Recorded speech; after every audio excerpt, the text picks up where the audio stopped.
just a few people here and there. Take yourself his mask. Get masked, we get an extra cylinder, and I'm gonna go in. And this kind of silence.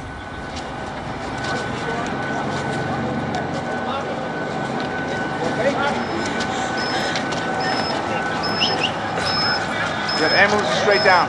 Of course, there's no word on casualties. You have ambulances straight down. But suffice to say, the loss of life presumably profound. Ambulance straight down. Ambulance straight down. Of course, at this point, everyone's concern is just getting north, getting away from the World Trade Center, as well as finding out where their families are. The south tower of the World Trade Center just minutes ago collapsed to the ground. Only one tower is standing at this point. I have a direct line of sight to what is left of the World Trade Center. The fire continues to burn. I can see the flames through the thick smoke.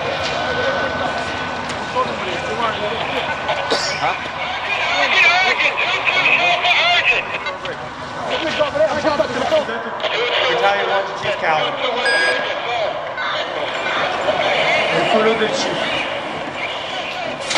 By this time, Chief Pfeiffer had found a safe exit and tried to radio the men in the lobby. No answer. So we walked across the bridge back towards the Trade Center. Still trying to call on the radio and not getting through.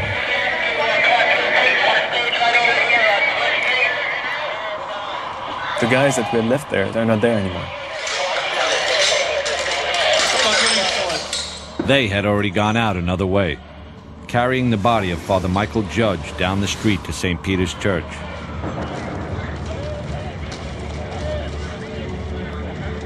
They laid his body on the altar.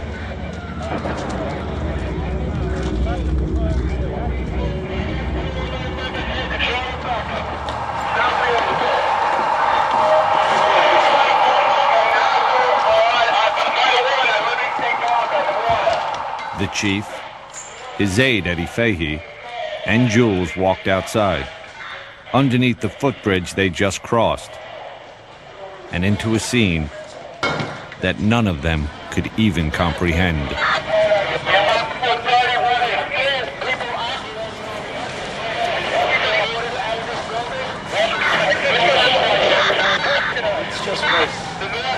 And there's debris everywhere. There's dust covering the entire place.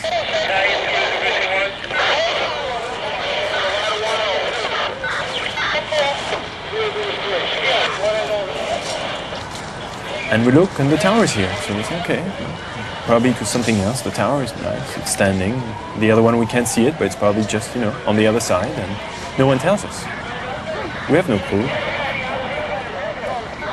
Where the Trade Center was just covered with smoke. And that's not unusual for a fire, to have a building disappear behind the smoke.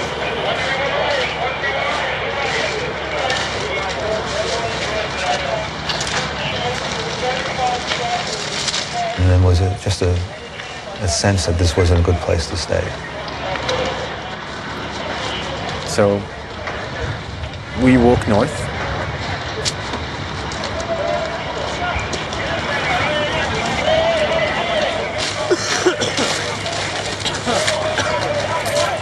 Just trying to figure out what took place here, and then try to gain some control.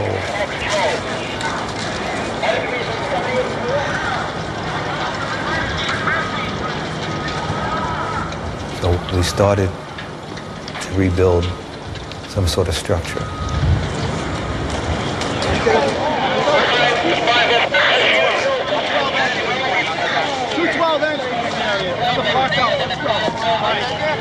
We got everybody out of the lobby within the lobby. Chief Pfeiffer's priority was to set up a new command post and find his men. Right now, they were coming down the stairs. At some point I started to run. I don't even know if I was touching stairs on my way down. When I got about to 3 or 2 is when I started to think of my family, you know. So I gotta get out of here. When we got out to the lobby, it was unbelievable. Nobody was around the command station. There was nobody at the command station. It looked like the end of the world. I joked about it. I said the command post was abandoned. The board was set up and nobody was there. I said, oh, this is not a good sign.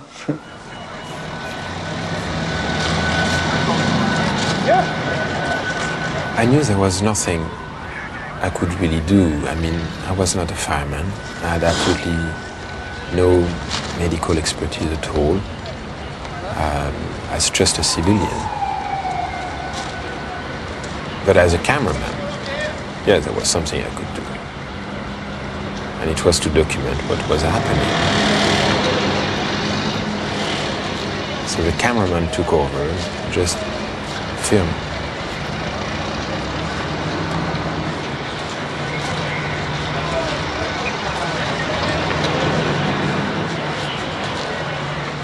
Gideon had made his way as close to the tower as he could.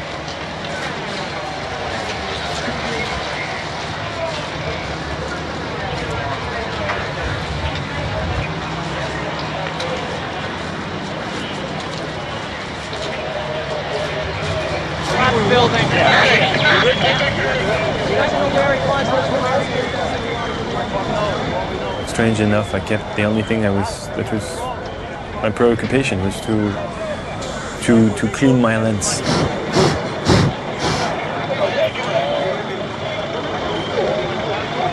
I don't know if it was a way for me to try to focus on something so I can stay away from the horror of the reality, but that was just my obsession. Was my lens needs to be cleaned. Jules was with Chief Pfeiffer, who was plotting his next move. The firefighters from my house had reached the lobby and scattered. You know, kind of walking at this point. We knew we were out of the building, felt we were safe. Unfortunately, there were people jumping out of windows. You could see them hitting the ground all around you, debris hitting the ground. I thought we was going to get out the building, the chiefs will meet up, then we come up with a plan, and then we go back in. That's what I thought it would be something like. Just before I walked out, a fireman out in the middle of the street was yelling at me, wait, wait, throwing up his hands. And that time I waited, and there was a big thud, and then another thud, and there was two people who had fallen or jumped from way high up. Get yourself accounted for with Chief Goring down at staging. Let's move. Come on, officers. Basically, everybody was standing right in the shadow of Tower 1. It was 10:28 in the morning. And then comes that sound again.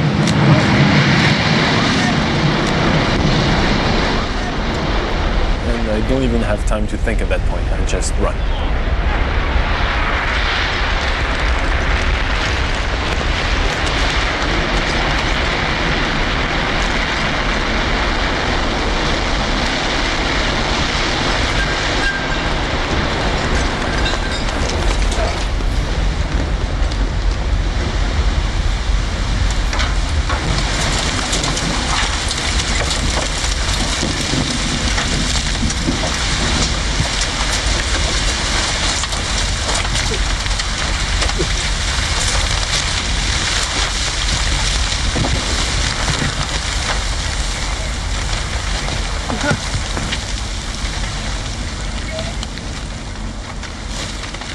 And it's dead silence.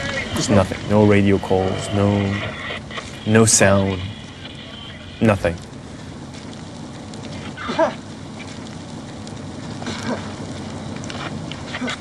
And I feel the person who was on top of me get up. Get out of here. With me? Yeah. And I recognize it's Chief Pfeiffer's voice. And I just realized it's just, you know, it jumped on top of me to protect me from all this.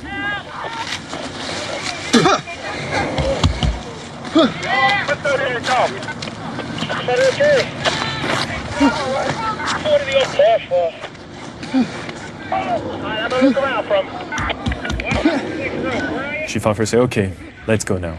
And we get up.